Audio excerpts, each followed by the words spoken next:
Mr. President, We are in a quorum call. Mr. President, I asked for there to be a vitiation of the quorum call. Without objection. Thank you, Mr. President. Mr. President, as I speak here today, Russian President Vladimir Putin has amassed 130,000 to 150,000 soldiers on Ukraine's doorstep in a show of force that could be a dress rehearsal for an invasion of Ukraine. But Putin's inventory of tanks, infantry, and missiles is enabled by another dangerous weapon: Russia's export of dirty energy, oil and gas. Our global addiction to fossil fuels, an addiction which Russia is only too happy to exploit, is kindling for this potential conflict. Without a worldwide clean energy revolution, we will never be able to quit this cycle of fossil fuel corruption and conflict. We will never be able to experience true independence from foreign interference. And we will never be able to protect our friends and our allies or ourselves from wars spurred by dirty energy profits. As long as Vladimir Putin can wield natural gas and oil as a threat against our country and our European allies and partners, we will always be on the defense. As long as Putin can wield gas prices and oil prices as a cudgel to remake borders, these crises will become a repeating drumbeat on the battlefield of history.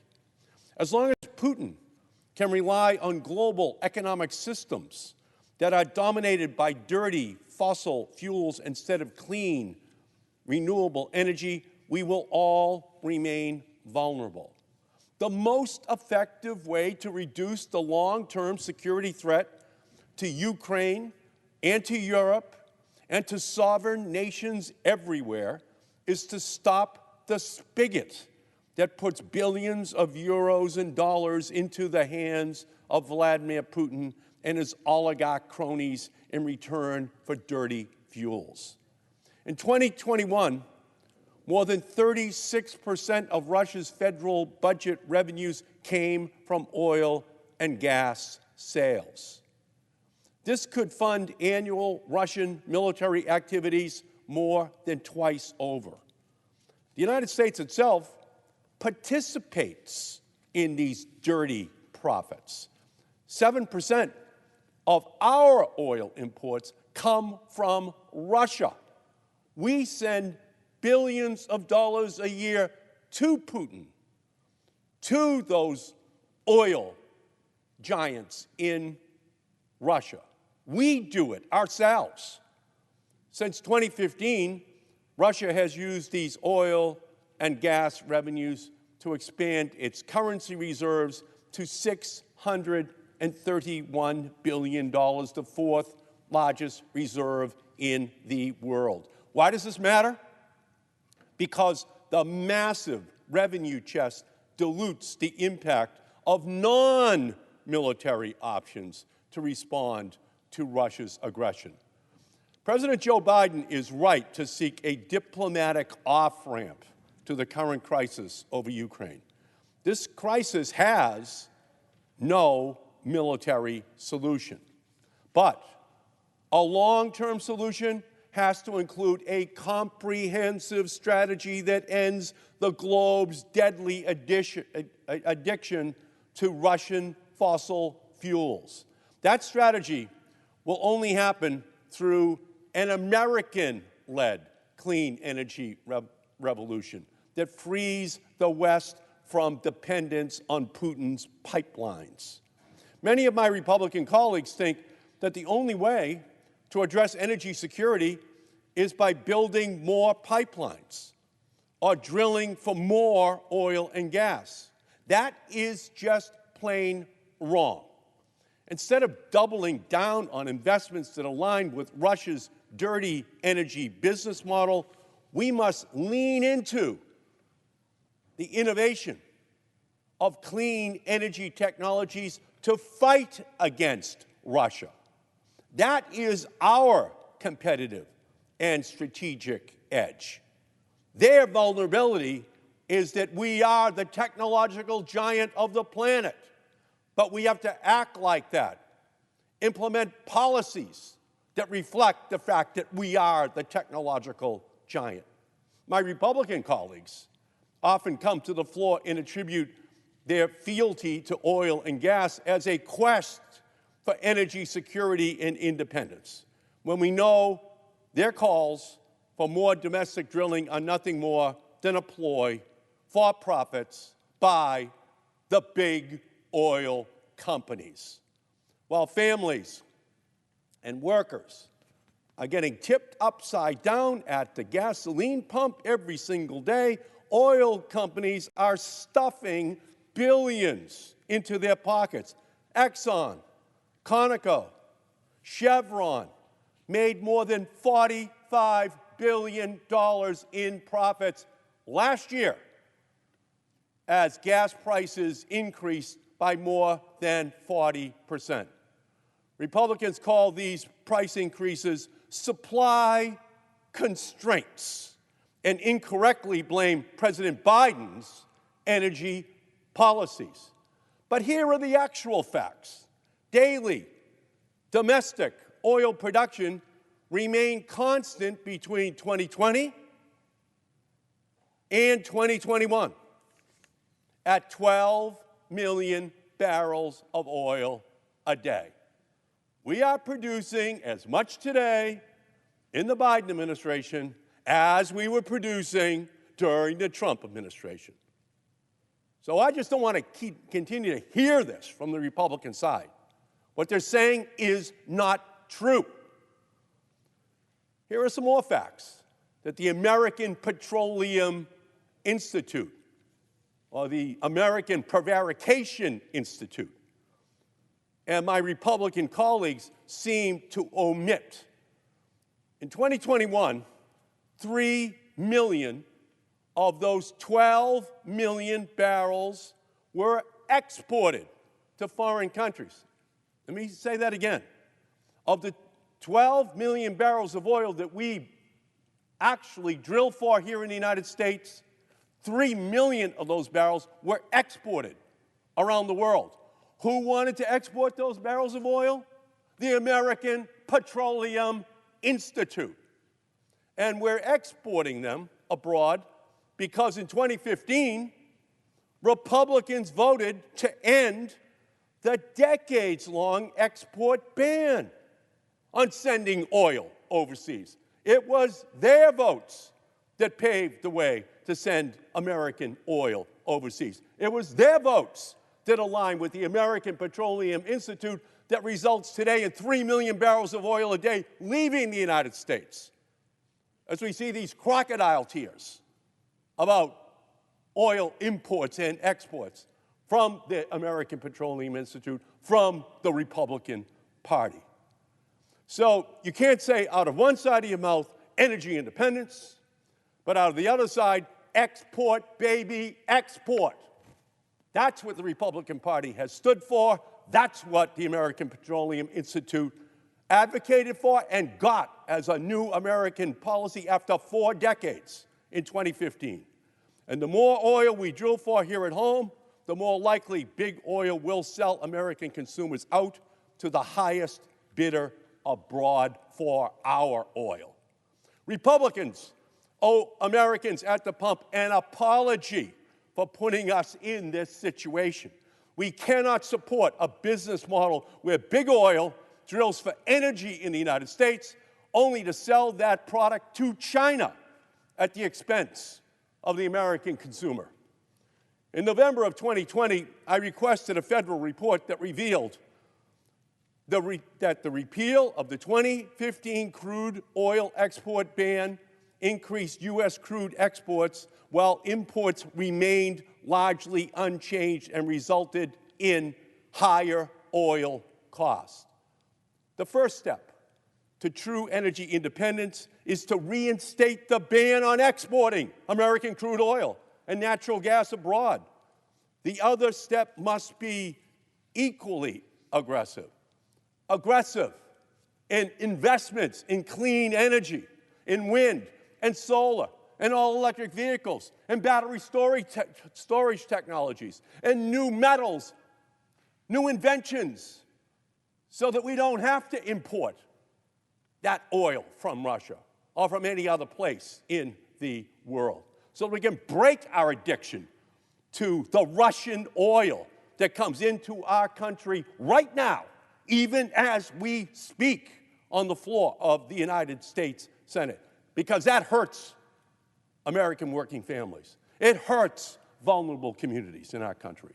Our fossil fuel addiction is a catalyst for conflict. A clean energy Green New Deal would be a pathway for peace. The position of my Republican colleagues represents the kind of short-term thinking that will harm our long-term national security, the security of our European partners and allies, and the health of our planet. If we export more American natural gas to our allies in Europe, fuel prices would increase for American consumers, and the Russian government would continue to profit by simply redirecting its fossil fuel supply to Asia. Putin would still be able to use his oil and natural gas revenue to threaten the sovereignty of free and democratic countries. And as a top 3 oil and natural gas producer, Russia will continue to have significant influence on energy supply and pricing as long as there continues to be global demand for its oil and gas exports, whether that demand is Eastern Asia or Eastern Europe. This is not theoretically. Just think last week, Russia and China inked a 30-year deal through which Russia will send natural gas worth $80 billion a year to China. In addition to whom Russia sells its oil and gas, we must start focusing on why Russia has a market for its oil and gas in the first place. This is a demand-side problem. Let's demand some answers. If we're serious about addressing fossil fuel demand, let's switch to clean energy and make smart investments in electric transportation. We don't need more gas pumps. We need more heat pumps for heating and cooling. We don't need more pipelines. We need more transmission lines to deliver safe, secure, and reliable clean energy. And we don't need more mass destruction. We need mass construction of clean industrial facilities, clean manufacturing, clean cars here in the United States and worldwide. If we're serious about ending Russia's oil and natural gas blackmail, we should invest in energy-efficient technologies that get us off the fossil fuel that threatens our planet and threatens the security of Europe. We need to build electric cars and trucks so Americans and Europeans will never again be at the mercy of global energy markets led by Russia and OPEC. We need to build electric heat pumps so our European allies no longer have to rely on Putin's natural gas to heat their homes in the winter. And we need to build clean energy manufacturing facilities here in the United States so that we can export clean energy technologies to Europe and create jobs here at home. We need to make the wind turbines here in the United States. We need to make the solar panels here in the United States. We need to make the battery technologies here in the United States. We need to make the all-electric vehicles here in the United States. That has to be our plan. That will frighten Putin. That will frighten all of the rest of his petro buddies right now having a little confab in Sochi. That will frighten him. But we cannot preach temperance from a bar stool. So the United States must lead our European allies in the clean energy revolution to protect us all from Russia, yes, but also from the existential threat of climate change caused by dirty fuels. If the United States leads with government investment in clean energy, we will drive down the cost curve for these clean energy technologies and spread this widespread adoption in the United States and Europe and across the planet. Just look at the power that clean energy already has in our country. The clean energy sector was one of the nation's fastest growing job sectors. Solar jobs in 2020, we had 93,000 workers. By now, we have 345,000. Wind jobs in 2010, 75,000 employees. By 2020, up to 114,000. Energy efficiency jobs, 830,000 in 2010. Now it's up to 2.1 people working in energy efficiency in our country. That worker power is matched by actual power. Just listen to these generation achievements. We've gone from 1,200 megawatts of solar in 2008 to 120,000 megawatts today. From wind, it's gone from 25,000 to 143,000 megawatts. And all-electric vehicles, there were only 2,500 all-electric vehicles in the United States in 2008. That was a crime, that we had fallen so far behind, that the auto industry in the United States had just sat down on the job. But by 2030, we're now expecting 18 million new jobs, 18 million new electric vehicles on the streets of our country. This is America's strength. This is where we can dominate the world. The clean energy economy will not free ourselves from Putin's energy clutches by staring down the dark barrel of a gun, but by harnessing the clean energy of the sun. If Vladimir Putin's market for fossil fuels shrinks, so does his ability to finance threats and sow division around the world. In order to diffuse tensions in Europe, we need a revolution, a clean energy revolution.